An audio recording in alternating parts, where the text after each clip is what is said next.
Did you ever wonder if there were subtraction problems in the Bible? Turns out there is. Right at the beginning, Genesis 18:28, Abraham asked God, "What if the number of righteous is 5 less than 50? Will you destroy the whole city for the lack of 5 people?" God said, "If I find 45 there, I will not destroy it." And which shows you that God knows how to do subtraction in his head. He's very clever. Well, that's interesting, and it's funny the way that Abraham said this. He said it in kind of backwards, right? 5 less than 50, and God understood that he meant 50 minus 5, which God said is 45, so we know that's true. But no, have you ever thought about that, or do you notice that the 5 came first in the sentence, and then the 50 is second? And that's one of the tricky phrases in math. It's this phrase, less than. If we say less than, we mean take the number in front, the first one, and subtract it from the second one, the one after the less than. And that's a little bit confusing, so that's something to watch out for. I don't know if you'll see that in today's work, but I want to point that one out as a way of kind of talking about how do we say subtraction in words, because that comes up a lot. Okay, so there's a second way that we can say subtract that is confusing, like this one. And we say it this way: subtract 5 from 50. Notice that again, this has the 5 first and then the 50 second, but we mean take that 50 and subtract 5 from it. Okay, so far we're giving you all the hard examples. Let's do the easy ones. There is the word less. We could say 50 less 5.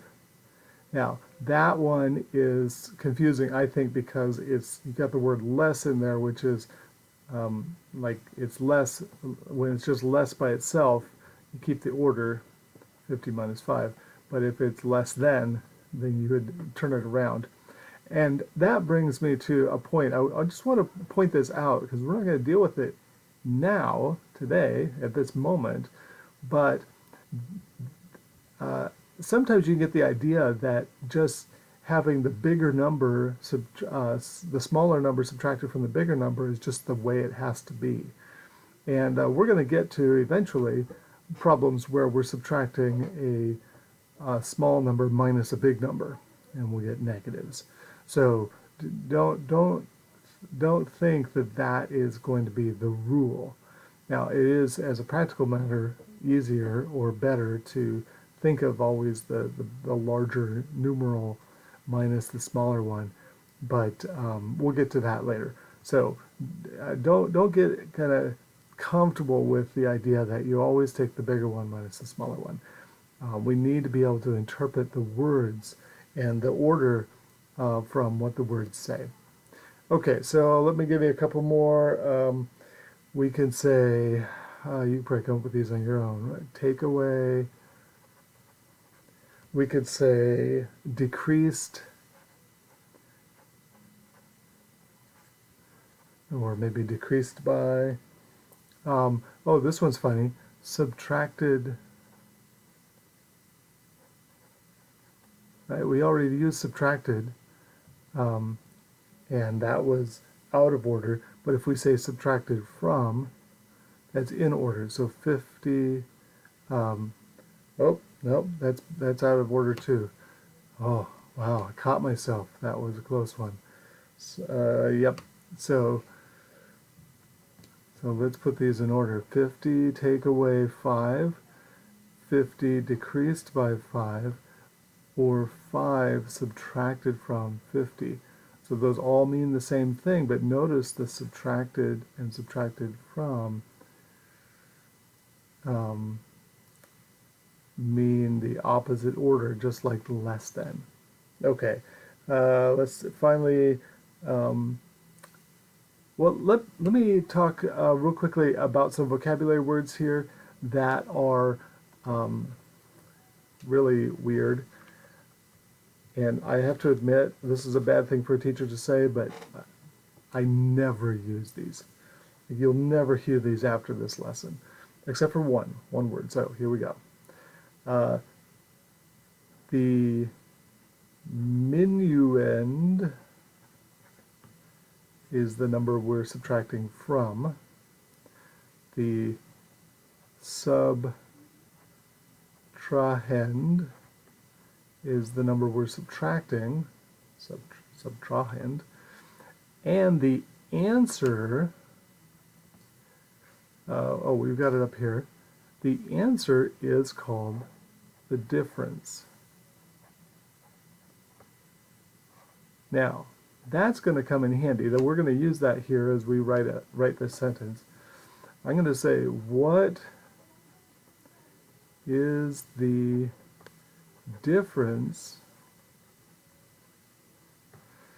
between, let's see, should we say, we could say between, or we can say of, the difference of 50 and 5.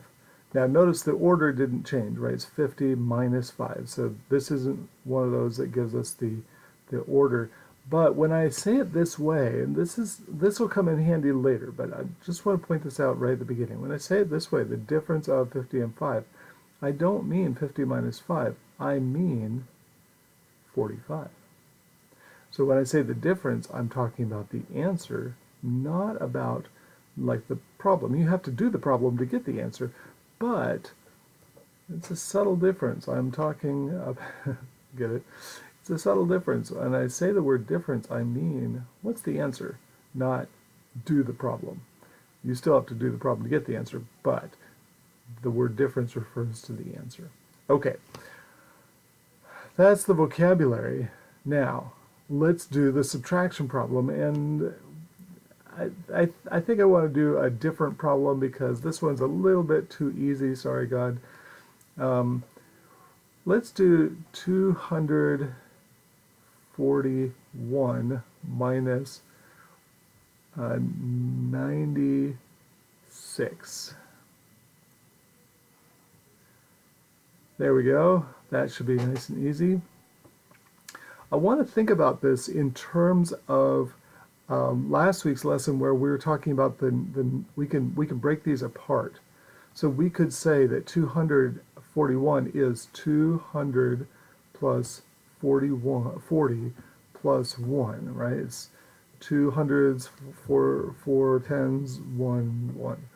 And 96 is 0 hundreds plus 9 tens, 90, plus 6 ones, and we are subtracting, so we have 200 minus 0, 40 minus 90, and 1 minus 6. And when we do it this way, please don't ever do this, but I just wanted to show you kind of an expanded form, that when we do it this way, then we can see the problem clearly, that we have 1 and we're subtracting 6, and there isn't enough in the 1 to be able to take away 6. Like I can't take away 6 things if I only have 1 to begin with. So we have to borrow from the 40 and make it into 30, and then we'll add plus 10. So we're going to add 10 to the 1, and so that makes 11, and now we can subtract 6. So it's 11 minus 6 is 5. Now we've got the same kind of problem here where we have 30 minus 90, and there's not enough things in the 30 to subtract the 90. So we are going to borrow from the 200, take a whole 100 off, and add that to the 30 so that we have enough, and 100 plus 30 minus 90 is 40. And then 100 minus 0, of course, is 100. That's one of our properties of subtraction, and so the answer is 145. Now, you would never do that, right? Of course, you would just do this simple process right here. You would basically show the same steps, but without all the expansions. So you would say, borrow from the 4, make it a 3, make that 11. 11 minus 6 is 5. And then borrow from the 2, make it a 1. Add 1 to the 3 to make it 13. 9 from 13 is 4. And then nothing down here subtracted from the 1 is 1. 145. Okay, now that is fine for showing your work. That's exactly how you should do it. But it's good to recognize kind of that this is all of a piece, that we're learning the same stuff, that what we're doing is subtracting amounts in their proper slots there. Okay, so be ready to use the word minuend, subtrahend, and difference. Just joking. I'm not even going to put that on a test or quiz. But we will have lots of word problems where you need to recognize the difference between less than, subtract from, less, take away, decrease by, subtracted from, and what's the difference of. Those are all phrases that mean subtraction, but you've got to keep straight in your head which ones mean subtract the first one from the second, and which ones mean subtract the second one from the first one. All right, thanks for watching. Enjoy your practice this week, and be sure to show your subtraction problems and all your work on those word problems especially. Thank you very much.